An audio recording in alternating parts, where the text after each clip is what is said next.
Amém. Vamos lá? Livro de Isaías, capítulo 40. Eu quero dizer, o tema da mensagem de hoje é: espere no Senhor do jeito certo. Eu vou ler do 22 até o 31, tá bom, João? Vamos lá.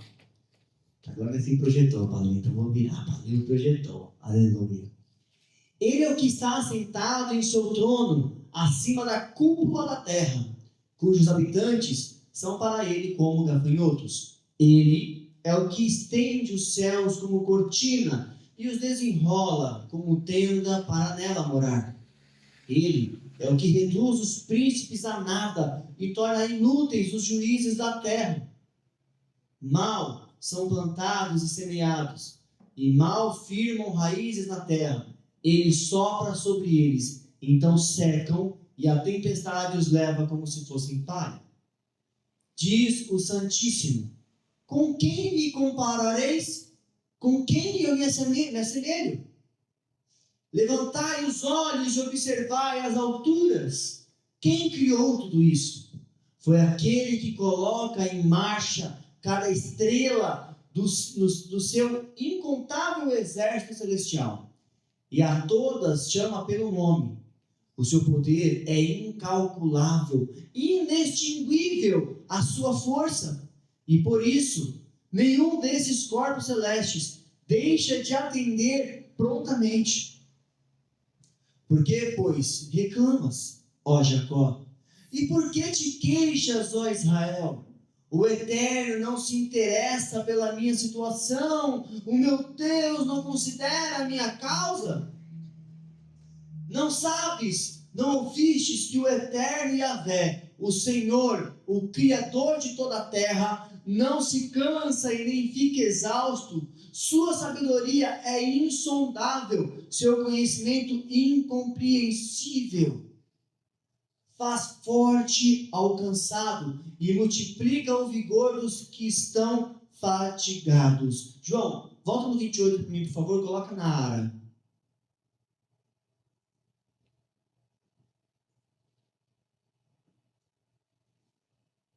Eu quero ler esse versículo na versão Ara para você entender uma outra situação. Não sabes, não ouvistes que o eterno Deus, o Senhor, o Criador dos fins da terra, nem se cansa, nem se fatiga? Não se pode esquadrinhar o seu entendimento. Aqui eu vou dar uma pausa.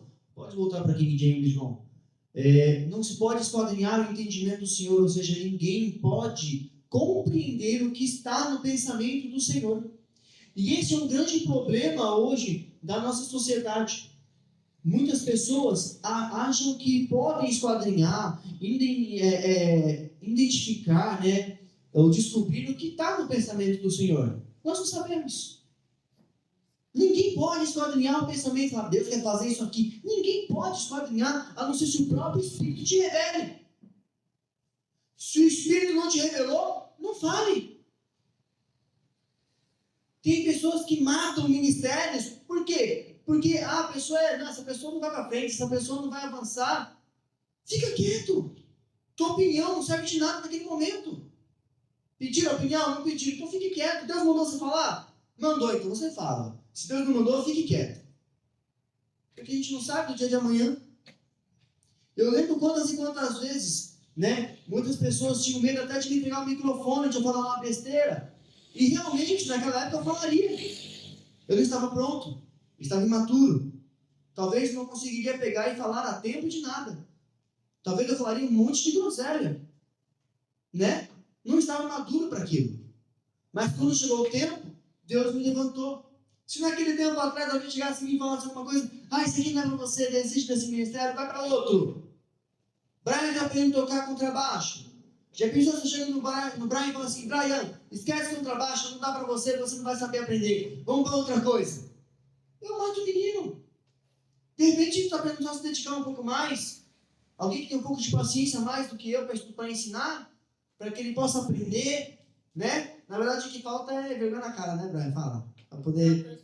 Está estudando? Com baixo ou sem baixo? Com baixo. Ah, tá. Então aí sim.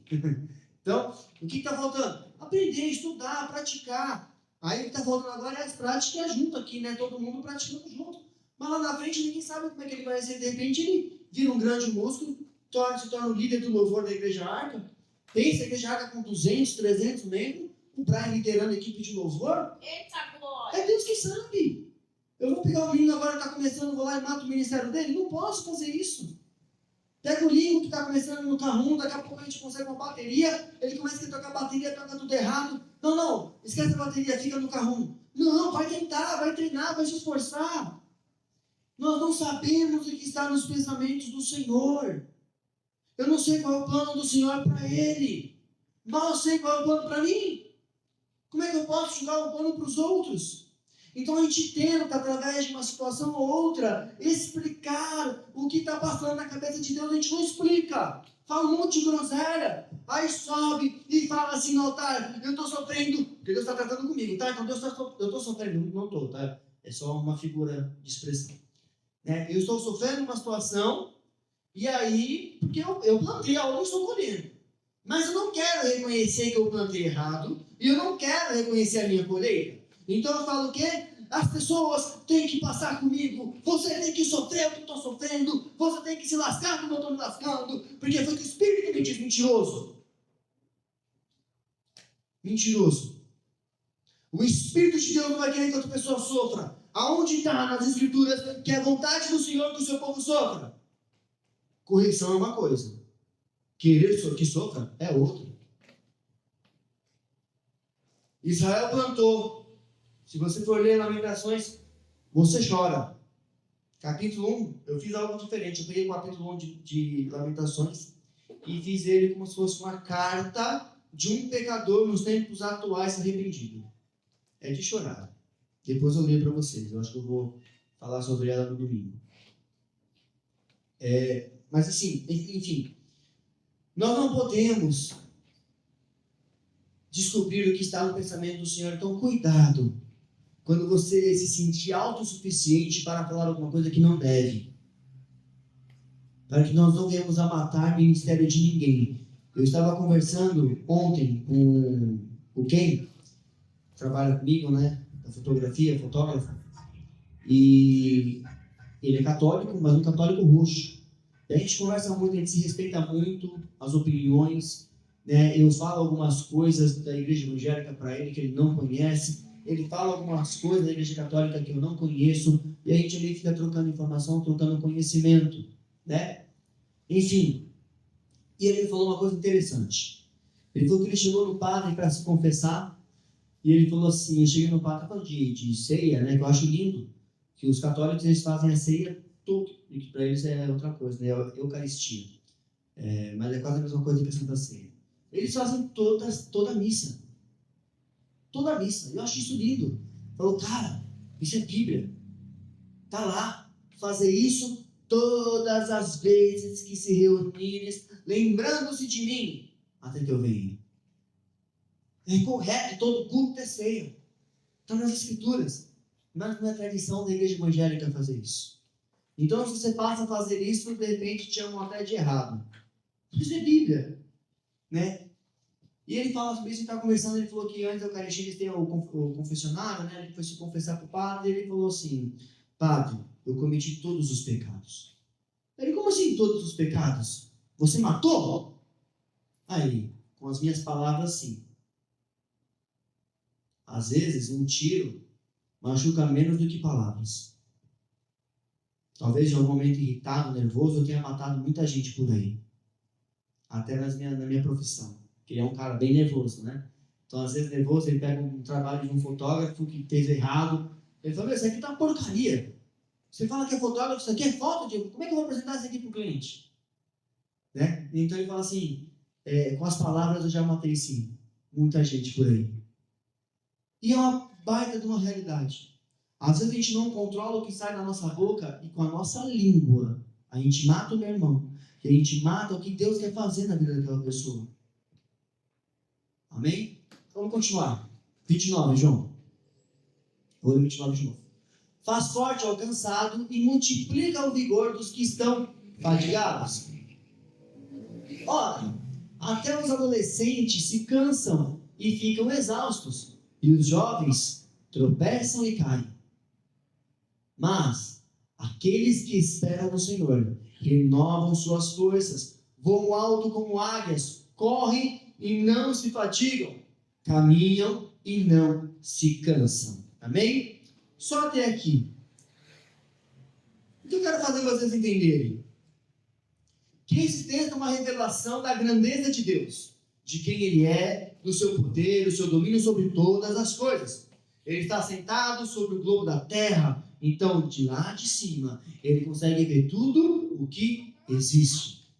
Tudo que existe, tudo que se move, tudo que respira está debaixo dos seus olhos. O Senhor contempla tudo e todos, os bons e os maus.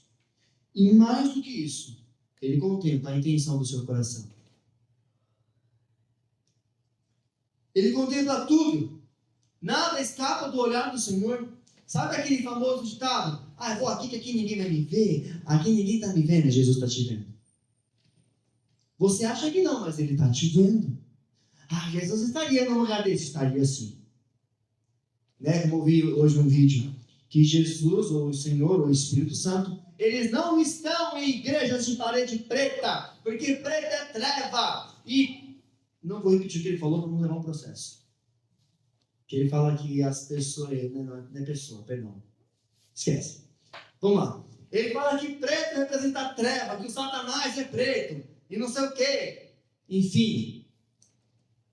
Eu olhei aquilo e eu fui os comentários.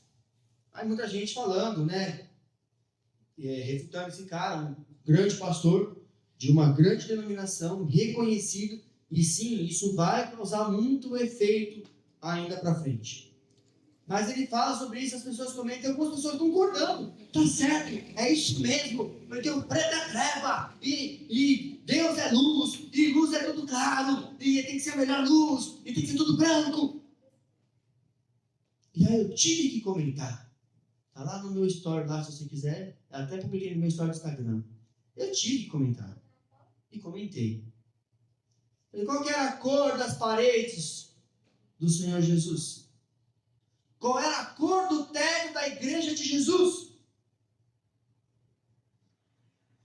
Quem está com o celular aí para me ver o que eu coloquei? Agora eu nem lembro o que eu coloquei. Põe no meu story aí, filho, por favor. Traz aqui, João, para me ler. Que agora de cabeça eu não vou lembrar mesmo.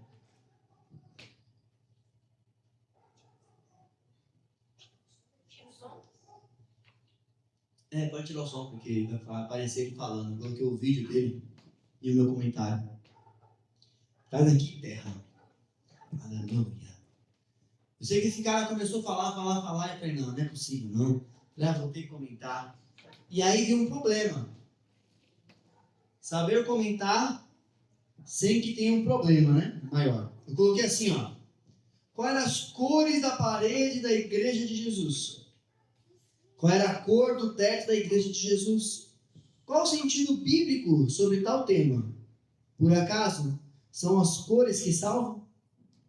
Por acaso, cores impedem Deus de agir e habitar? Porque se pensamos assim, logo, nós queremos um Deus limitado.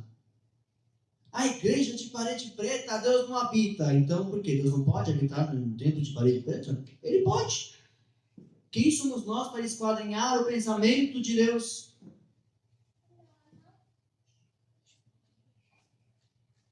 Menos religiosidade e mais busca do Senhor. Porque está escrito: buscai e me achareis quando me buscar de todo o teu coração. E não está escrito: quando me buscares em igreja de parede branca. É de todo o teu coração. É muita religiosidade. É muita opinião humana. E pouco do amor redentor de Jesus. Tá, Brian? E aqui bloqueei essas coisas, não sei não, tá aplicando aqui. Amém. Entenda? As pessoas, elas tentam entender o pensamento do Senhor e aí criam situações, criam religiosidades, criam problemas. Criamos apenas problemas. Criamos um Deus à nossa imagem, E é o oposto, nós somos a imagem de Deus, é diferente. Eu tenho que me adequar ao que as Escrituras dizem a meu respeito. Não é as Escrituras que têm que se adequar ao que eu penso. Jesus, ele conhece a tua necessidade. Antes mesmo que nós venhamos abrir nossa boca e falar para ele, ele sabe. Antes de você orar, o Espírito Santo já sabe o que você precisa. Ele sabe do seu exame, sabe das dores, dos traumas, das dúvidas, das confusões na mente. Ele conhece tudo. Não dá para esconder de Deus. O pensamento, quando no nosso pensamento a gente erra, fala, meu Deus, misericórdia, Senhor, que pensamento humano carnal, que tem que sumir da minha presença isso.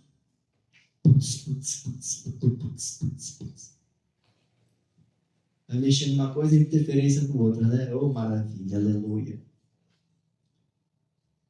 O Senhor, ele conhece tudo. Mas sabe qual é o nosso problema? Nosso problema não é saber, não é que Deus saiba o que nós precisamos.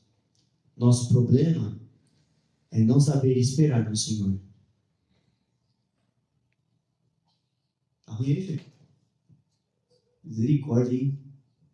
Parede preta, fundo luz vermelha, aí o negócio fica feio. Aí os religiosos piram. Aí os religiosos ficam tudo endemoniados, varão. Aí não pode. Pode ligar, pode falar. Pode ligar a luz aqui. Mas se precisar ligar aqui também, pode ligar, fica à vontade aí. Pode. Faz anunciar se quiser. E fica bom. O nosso problema não é Deus não saber o que precisamos. O nosso problema é não saber esperar em Deus. E o problema de esperar em Deus é que é o seguinte, muita gente fala assim, vou esperar em Deus. Mas como que você espera em Deus? Tem gente que fala assim, né? Eu resolvi esperar, tá lá no Instagram. Eu resolvi esperar, porque eu tenho oração, esperando a varoa, esperando o varão. Aleluia, isso é bênção. Mas espera a varoa certa, enquanto isso tá pegando as erradas. Resolve? Não. Resolve nada. Esperar no Senhor também não é cruzar os braços, né? Esperar no Senhor não é ficar em casa, isolado, dizendo, quando for a vontade de Deus, Ele vai fazer. Não. Recentemente, eu andei conversando com um rapaz que precisa namorar, está conversando com uma pessoa, falei, varão, conversa. Se você não conversar, como é que você vai saber? Tem que tentar mesmo. Tá certo. Mas do jeito certo. Ora. Chama ela para orar. Uma pessoa que aceitar uma oração, um propósito de oração com você antes de namorar, de qualquer coisa, vai aceitar qualquer coisa que Deus mandar você fazer. É assim, é por isso que fala da corte, né? Ora primeiro, passa um tempo orando, depois namora, depois noiva, depois casa. Mas segue esse passo a passo para que você possa desfrutar do melhor. Esperar no Senhor não é cruzar os braços e esperar acontecer. Vai atrás. Eu quero namorar, estou em tempo, estou em época disso. Ótimo, busque. Não é errado não querer essas coisas. Vai atrás. Nossa igreja não tem, eu quero uma crente. Amém, vamos visitar outras igrejas. Aleluia. Vamos atrás, de repente ali, Deus planta alguém ali, você gosta e começa. Entende? É assim que funciona. Então esperar no Senhor não é ficar parado. O reino está andando, o reino está avançando. Precisamos avançar com Ele. Esperar no Senhor não é estar desigrejado, afastado, frio espiritualmente. Muitas pessoas se colocam numa postura fria, né? E acabam não querendo ir buscar ao Senhor. Fica fraco, sem forças e não buscam. Quando na verdade o que nós mais precisamos é estar buscando a presença do Senhor. Esperar no Senhor é ficar firme no centro da vontade dEle. Senhor, está difícil, não sei como resolver essa minha situação, mas eu vou esperar o Senhor agir. Não vou botar na minha mão, mas eu vou esperar o Senhor agir.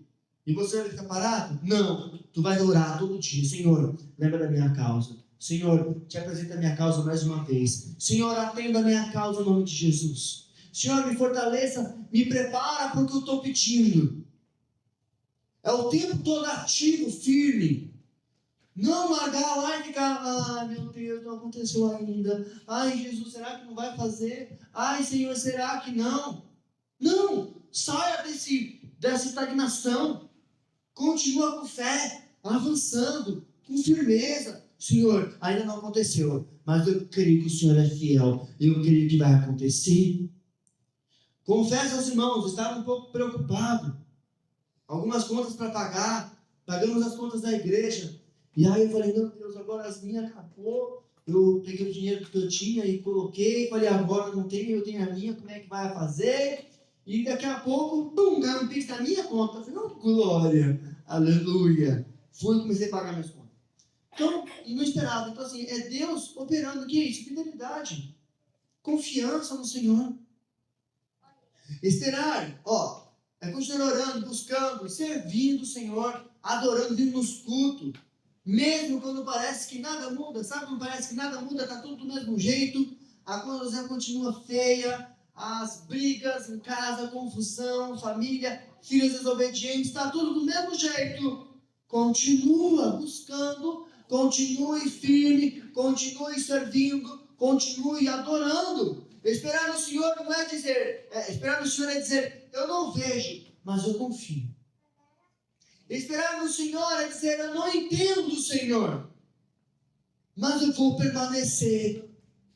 Esperar no Senhor é dizer, eu não tenho mais forças, mas continuo, porque eu sei em quem eu tenho crido. Aleluia. Casar é bom. Ter um bom emprego é bom, é bênção. Ter amigos, família, estabilidade financeira é bênção. É bênção.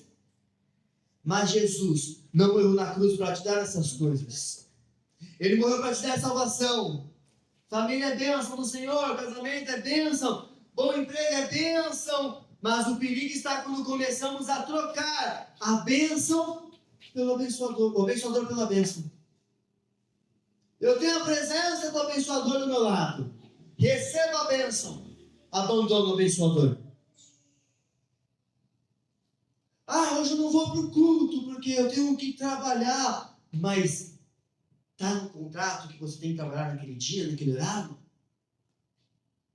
Às vezes você é autônomo e aí você troca fazer dinheiro do que buscar a presença do Senhor. Estou trocando o abençoador pela bênção. Daqui a pouco tudo está dando errado, a gente se preocupa e fica questionando Deus. Por que Deus? Por que Senhor? Por quê? Porque você trocou. Já vi testemunhos de pessoas que serviam ao Senhor com intensidade e de repente largaram a presença do Senhor porque tiveram filhos. Daqui a pouco perderam os filhos. Deus encolheu.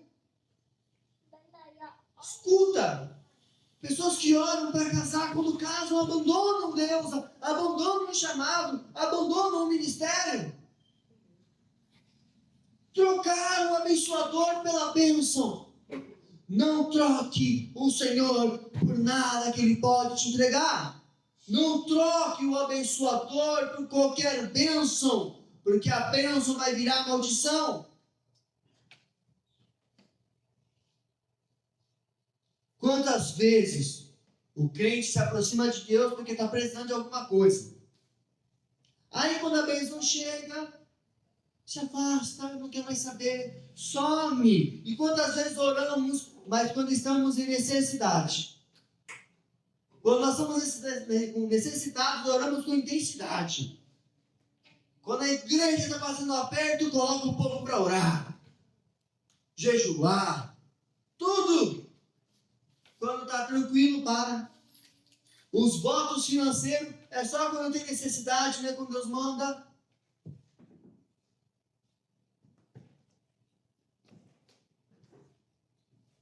Quando tudo está bem, a gente ora pouco, ora menos.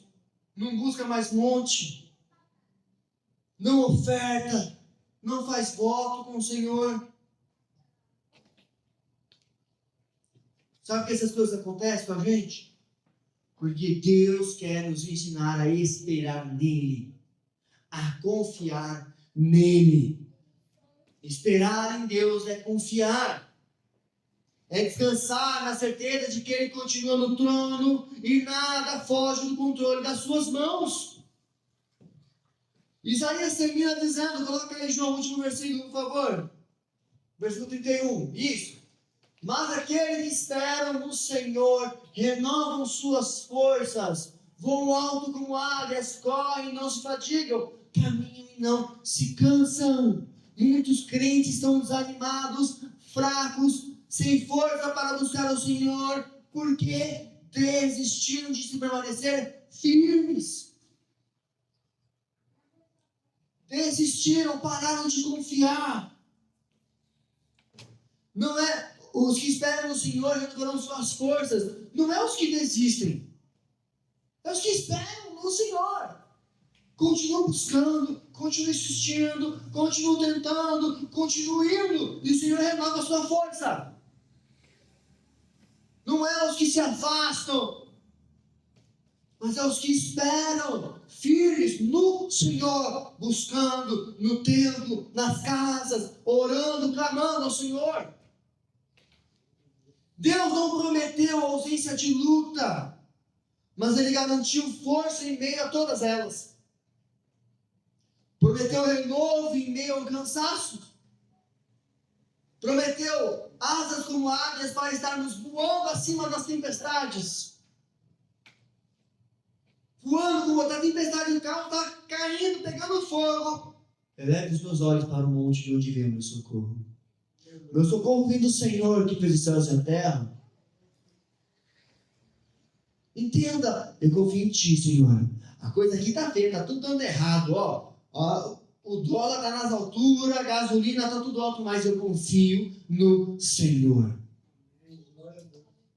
Uns falam, não é tempo de alargar a tenda. Mas se o Senhor falar, alarga a tenda, nós alarga, Senhor. Nós vai.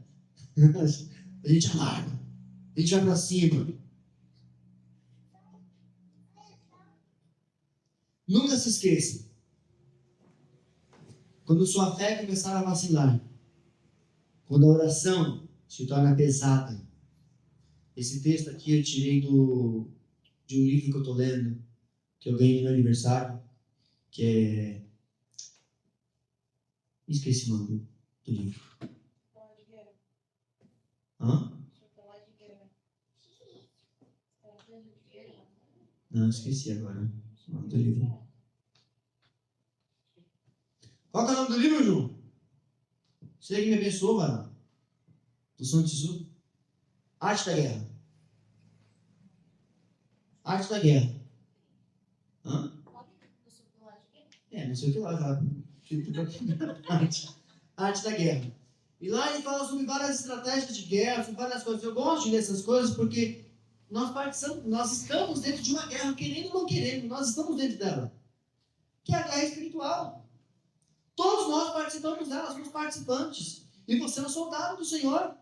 Como é que nós somos um soldado e não entendemos de guerra? Eu preciso entender, preciso estar por dentro. E comecei a ver as estratégias. E o diabo é um grande estrategista. Ele participou de todas elas. Ele presenciou todas as maiores estratégias de guerra na Terra. E ele sabe pontos fortes e pontos vulneráveis de cada uma delas. Ele entende de guerra. Então, nunca se esqueça. Quando sua fé começar a vacilar, você começa a ficar naquela, será?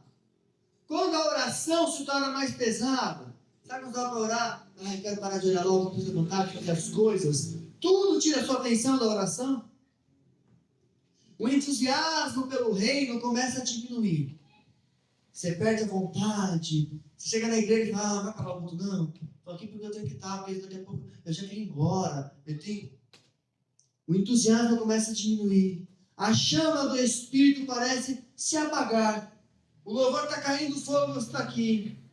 Hoje eu não estou sentindo nada, não. O fogo está se apagando. O inimigo, com certeza, se levantará para tirar vantagens dessa sua fraqueza espiritual. É nesse momento que ele fala, é agora. É agora que eu vou entrar, vou arrebentar com tudo. Sabe como você fosse uma ponte, e ele consegue ver que a ponte começa a ficar umas rachaduras. Camara, vamos pular que agora ela cai. É tipo isso.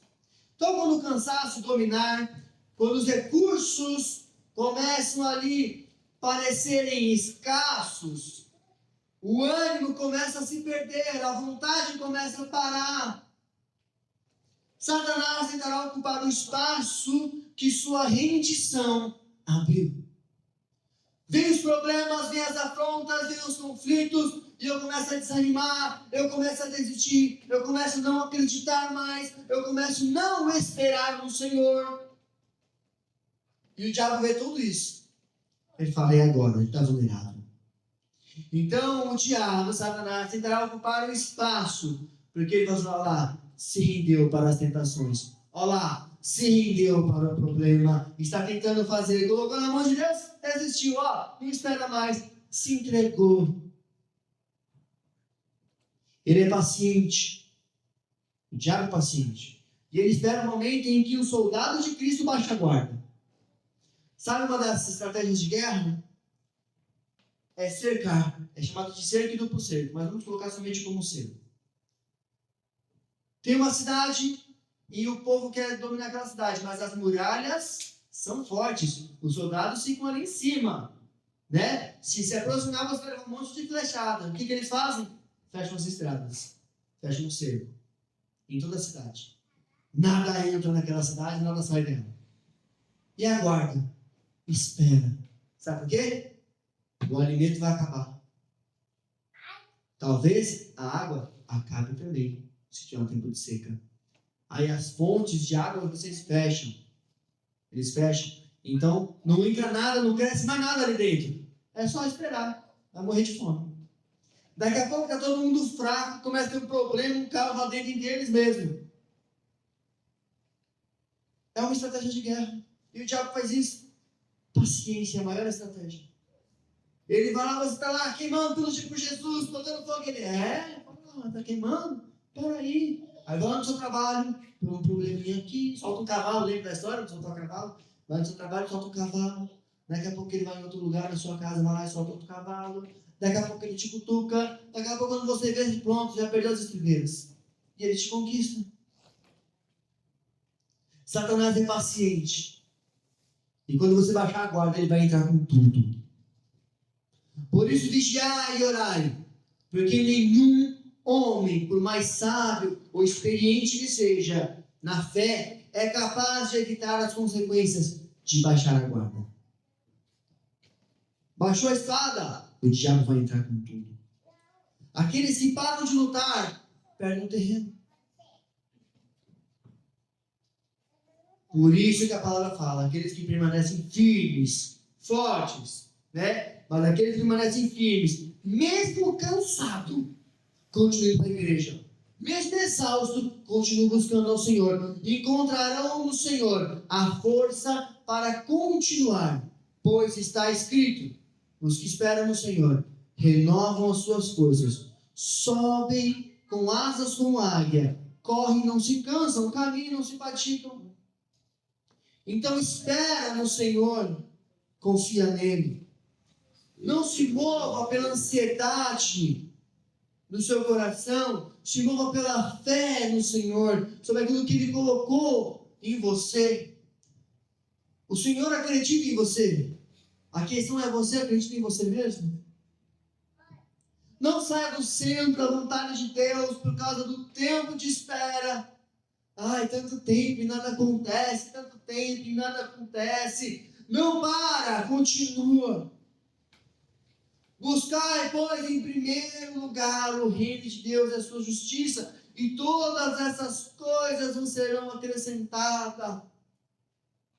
Busque ao Senhor o tempo todo. Não se canse, não se fadigue. Busque ao Senhor. Porque quem busca o reino nunca perde tempo.